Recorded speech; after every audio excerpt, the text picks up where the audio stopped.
बिस्मिल्लाहिर्रहमानिर्रहीम। अस्सलाम वालेकुम। इज़राइल की हालत इस वक्त क्या हो चुकी है, ये आप मनाजिर देखकर अंदाज़ा लगा सकते हैं कि इस वक्त यानी 7 से 8 दिन का इनको कहा गया था कि आपने राशन इकट्ठा करना, घर से बाहर नहीं निकलना। अब 7-8 दिन में तो ईरान ने और किसी ने हमला नहीं किया। अब वो राशन तो सारा वो खा गए। अब वो सुपर मार्केट की तरफ जिस तरह दौड़ रहे हैं, लड़ाइयाँ हो रही हैं वहाँ पर, और हालत ये हो चुकी है कि लपक रहे हैं सुपर मार्केट्स में सामान इकट्ठा करने के लिए। क्योंकि जो खबर आई है उसके बाद तो जाहिर सी बात है हर इजरायली के साथ यही सूरत हाल होगी और वो परेशान तो होगा। खबर जो आई है उसके बाद ये सूरत हाल है, और खबर ये आई है कि शाम के अंदर जो आर्मी चीफ है, मिलिट्री चीफ है, उसने ईरान को अलाउ कर दिया है कि आपने इजराइल पर हमला करना है।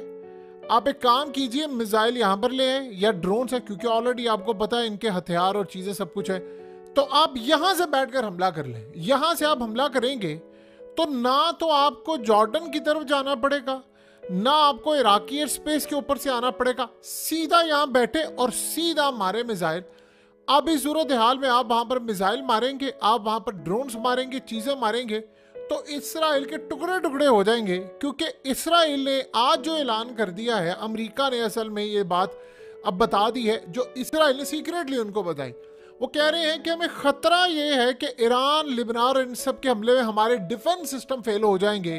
क्योंकि हिजबुल्लाह के चीफ ने, यानी जो नसरुल्लाह है, उन्होंने कहा है कि हमने आयरन डोम को इतना तबाह किया है, अब जब हमला करेंगे तो आप देखेंगे हम इनके आयरन डोम के साथ करते क्या, ये इनके पास खत्म हो जाएंगी सारी चीजें और ये बाकी भी नहीं रहेगा। अब ये जो सूरत हाल हो तो उसमें तो तबाही तो होगी।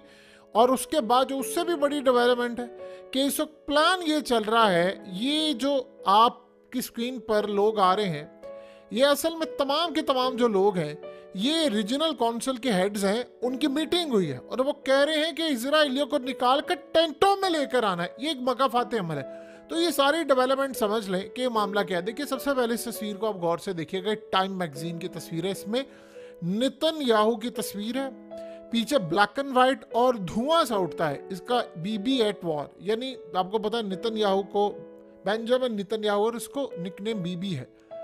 तो ये जो इंडिकेट किया है ब्लैक एंड व्हाइट के अंदर, ये बता रहा है कि दुनिया की खतरनाक तरीन जंग होने वाली, धुआं उठेगा, तबाही होगी और उसके बाद पूरे का पूरा वर्ल्ड इसकी लपेट में आ जाएगा। ये बैकग्राउंड में जो ब्लैक कलर का इन्होंने पूरी की पूरी रखा हुआ है, ये असल में सोग की निशानी, यानी बहुत बड़ी तबाही आने वाली है।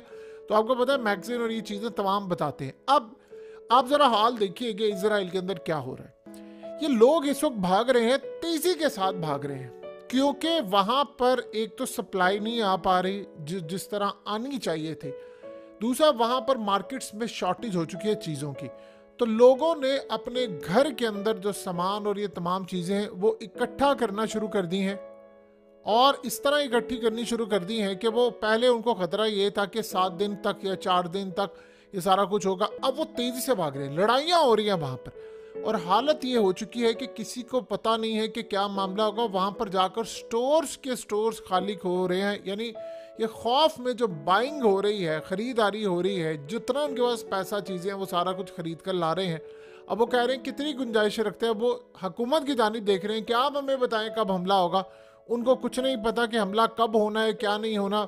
उन्होंने तो इवन के कतर को कहा है कि आप बैठे मुज़ाकरात करें, हमारे साथ कोई डील फाइनलाइज करवा दें, हमारे लोग पागल हो गए। और आप देखिए ज़रा, यानी इस कपल को देखिए, ये लड़की और लड़का ख़ास तौर पर, जब रॉकेट और चीज़ें आती हैं तो खौफ से क्या लेवल होता है उनका कि वो जहाँ पर होते हैं गाड़ियों से उनको उतरना होता है और अपने कानों पर वो हाथ रखते हैं कि हमें नहीं पता रॉकेट कहाँ आ जाएंगे क्या, क्योंकि किसी जगह पर तो शेल्टर मौजूद होते हैं, किसी जगह पर नहीं होते, तो किसी को नहीं पता। तो उनको कहा ही जाता है कि आपने बाहर निकलना है। अब आप इमेजिन करें कि अगर आप बाहर निकले और ऊपर से रॉकेट और चीज़ें आ जाए तो क्या हाल होगा।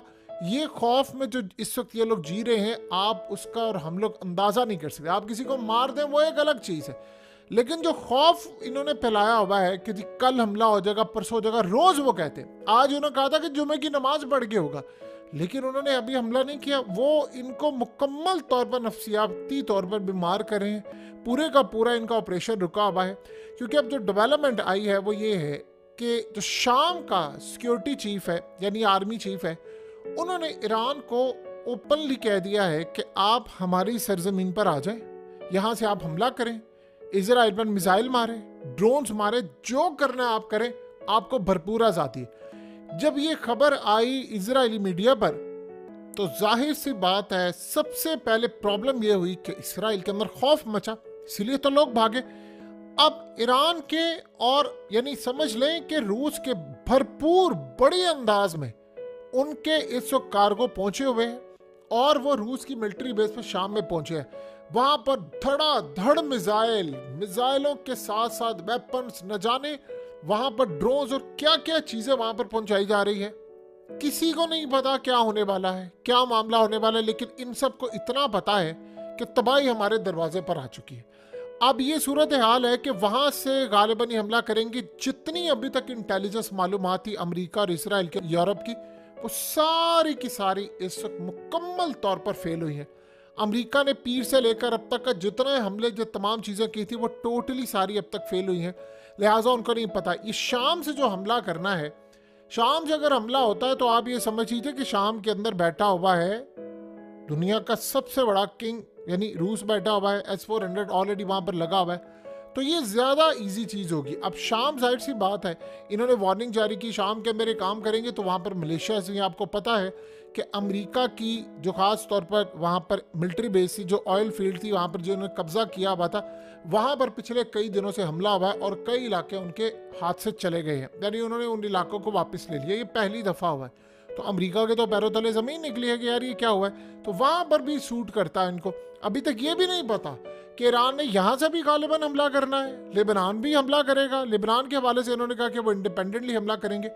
अब आप ये सोचें कि लेबनान के हमले के बाद सूरत हाल ये है कि क्या हो जाएगी तबाही, उसका किसी को अंदाज़ा नहीं है। लेकिन ये एक मीटिंग हुई है और ये मीटिंग बड़ी अहम थी। ये असल में रीजनल काउंसिल जो उनके हेड होते हैं उन्होंने मीटिंग की, ये उनकी जो कम्युनिटीज़ के जो हेड होते हैं उनकी मीटिंग थी। और मीटिंग में क्या डिस्कस हो रहा है कि हम इजराइलियों को टेंटों में रखेंगे, गुंजाइश नहीं है हमारे पास कि हम मुख्तलिफ जगहों पर रख सकें, क्योंकि लाखों की तादाद में आप इनको एक जगह से लेकर दूसरी जगह जाएं मुश्किल होगा। तो उन्होंने कहा कि हम ख़ास जगहों पर टेंट रखेंगे, उन टेंटों में इनको रखेंगे, इनको सहूलियत देंगे, उनको गवर्नमेंट चलाएगी, वहाँ पर सिक्योरिटी भी होगी, तैनाती होगी। वो कह रहे हैं कि हमारा दिमाग ख़राब है, गर्मी है इतनी, आप से राह के अंदर हमें जाकर यानी रखना चाह रहे हो, क्या नहीं, हम आपको AC पोर्टेबल ये वो हर फैसिलिटी देंगे। और उन्होंने पूछा कि इस बात की क्या गारंटी है कि ऊपर से रॉकेट हम पर आकर नहीं गिरेगा। अब इसका उनके पास कोई जवाब नहीं था। यानी आप ये सोचें कि इसको मकाफात अमल कहते हैं कि इन्होंने दूसरों को रखा टेंटों में, अब खुद उनको टेंटों में रहने की बारी आ गई है, तो उनके पैरों तले तो ज़मीन निकलनी है कि इसका मतलब है कि मामला ख़राब है। अब वो कह रहे हैं कि जी अगर कम्युनिटी के हेड को बुलाया कि आप सारे बताएं अब कैसे करेंगे, तो उन्होंने कहा जी ये चीज़ें चाहिए, हम अपने लोगों को समझाएंगे कि वक्त कुछ बुरा। तो वो कह रहे हैं आप टाइम दे दें, कितनी देर तक ये जंग ये सब कुछ ख़त्म होगा। तो आगे से उन्होंने कहा जी ये अब आप इसको अनलिमिटेड टाइम समझें, क्योंकि नेतन्याहू ने कहा है कतर को इन सबको कि आप इससे डील करवाएं, बाकी हम कैदियों का तबादला और ये वो वही ड्रामा जो इन्होंने पहले किया हुआ था।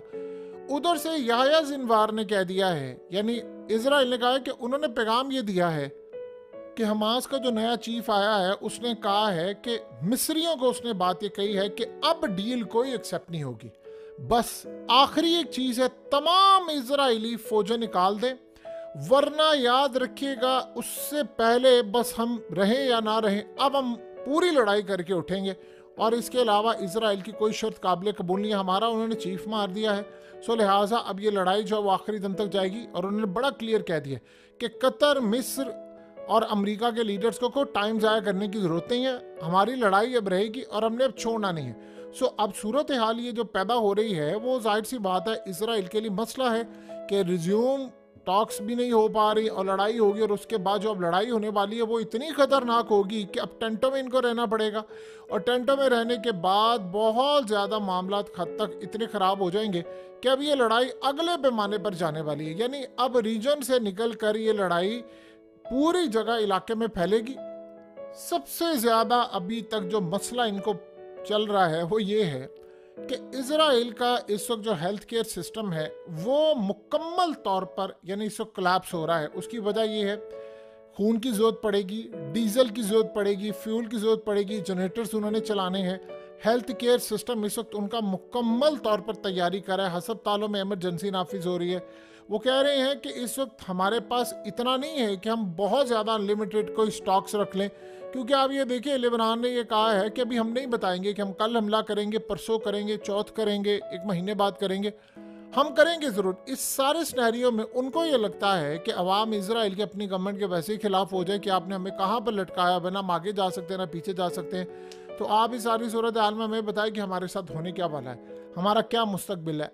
फ्लाइट्स कैंसिल हो चुकी है, मुल्क से बाहर हम नहीं जा सकते, फ्यूचर हमारा कुछ समझ नहीं आ रही, इन्वेस्टमेंट भाग रही है। जाहिर सी बात है, जिस मुल्क के अंदर आपको पता हो कि 3-4 हज़ार रॉकेट पर डे के हिसाब से आने वाले, वहाँ पर इन्वेस्टमेंट में क्या खाक आना है। तो इस वक्त इसराइल की जो सूरत हाल है काफ़ी ख़राब है।